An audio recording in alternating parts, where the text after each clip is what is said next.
আসসালামু আলাইকুম, কেমন আছেন সবাই? আশা করি সকলে ভালো আছেন। আল্লাহর রহমতে আমি ভালো আছি। আপনাদের সাথে আজকে কিছু কথা শেয়ার করব, যেগুলো শুনলে আপনার কাছে হয়তো একটু অবাক লাগতে পারে। আসলে আমাদের দেশে বেশিরভাগ মানুষ যারা হচ্ছে গ্রাম অঞ্চলে পড়াশোনা করার পরে কৃষিকাজ করতে চায় না আরকি। তো আমার কাছে মনে হয় যে পড়াশোনা করার পরে প্রত্যেকটা সেক্টরে যেমন শিক্ষিত মানুষ দরকার আছে, ঠিক তেমনইভাবে কৃষিক্ষেত্রেও গ্রাম অঞ্চলে শিক্ষিত মানুষ দরকার আছে। এবং এটা কেন বলতেছি, এটা আমি নিজে ব্যক্তিগতভাবে গত কয়েক বছর যাবত যেহেতু নিজে সরাসরি কৃষির সাথে জড়িত আছি, এটা আমি উপলব্ধি করি। কারণ এই সেক্টরগুলোতে যদি শিক্ষিত মানুষজন আসে, তাহলে উৎপাদন যেমন বৃদ্ধি পাবে, তেমনি খরচ কমবে, আর্থিক সচ্ছলতা বাড়বে। এবং বিগত কয়েকদিনে আপনারা হয়তো একটা জিনিস উপলব্ধি করছেন যে শহরের জীবন চাইতেও গ্রামীণ জীবন কতটা নিরাপদ এবং কতটা সুখময় আর কি।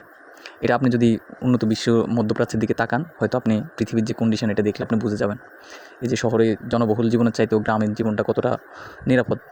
তো যাই হোক, যেটা বলতে চাইতেছি, আসলে আমাদের দেশেও শিক্ষিত মানুষ প্রয়োজন আছে, শহরে মানুষের দরকার আছে, বিভিন্ন দাপ্তরিক যে সকল কাজ আছে যেমন ডাক্তার, ইঞ্জিনিয়ার, শিক্ষক, উকিল, সকল কিছুরই প্রয়োজন আছে। এরপরেও যদি আপনার সুযোগ থাকে গ্রামে আসবেন। অনেকেরই গ্রামে জায়গা থাকে, বাড়ি থাকে, অনেকে এগুলো বিক্রি করে শহরে চলে যায়। তো আমি ব্যক্তিগতভাবে মনে করি যে এই কাজটা করা উচিত না। বরং আপনি যদি শহরে প্রতিষ্ঠিত হতে পারেন, আপনি আপনার ভূমির সাথে, গ্রামের সাথে সম্পর্কটা বিচ্ছিন্ন না করে গ্রামে একটু জায়গা নেবেন, বা আপনার যে পৈতৃক যে ভিটা থাকে ওইখানে বছরে একবার হলেও আসার চেষ্টা করবেন। প্রয়োজনে জায়গা জমি বর্গা দিয়ে রাখবেন।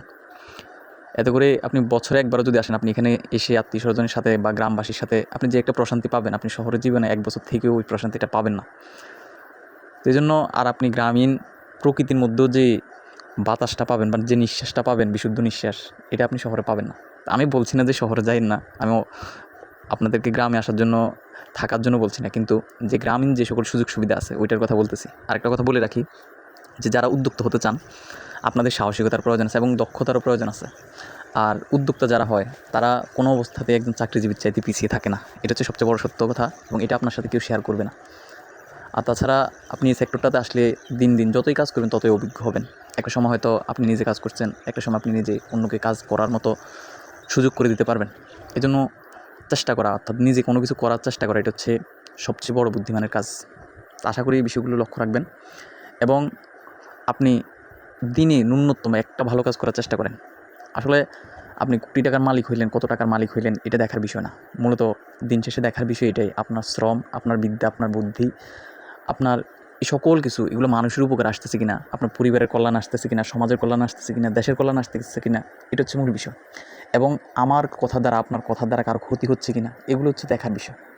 কারণ আপনি পড়াশোনা করছেন, আপনি চাকরি করতেছেন কিনা, এটা বড় বিষয় না। বরং আপনি আপনার এই পড়াশোনাকে সঠিকভাবে কাজে লাগাতে পারতেছেন কিনা, সঠিকভাবে সঠিক জায়গায় কথা বলতে পারতেছেন কিনা, মানুষের সাথে মিশতে পারতেছেন কিনা, এটা হচ্ছে মূল বিষয়। তা আশা করি আমাদের সমাজ একটা সময় পরিবর্তন হবে। এই বিষয়গুলো লক্ষ্য রাখলেই হয়তো আমরা একটা সময় আমাদের সমাজটাকে, দেশটাকে পরিবর্তন করতে পারবো। আসলে আমি হয়তো ছোটো মানুষ হিসেবে অনেক বড় কথা বলে ফেলছি, এখানে হয়তো আমার ভুল ত্রুটি হতে পারে। তো সকলে ভুল ত্রুটিগুলো ক্ষমাসংখ্যক দৃষ্টিতে দেখে ভালো দিকগুলো ভালোভাবে গ্রহণ করে, আর যদি কোনো ভুল ত্রুটি থাকে পরামর্শ দিবেন। সকলে ভালো থাকেন, সুস্থ থাকেন। আল্লাহ হাফেজ, আসসালামু আলাইকুম।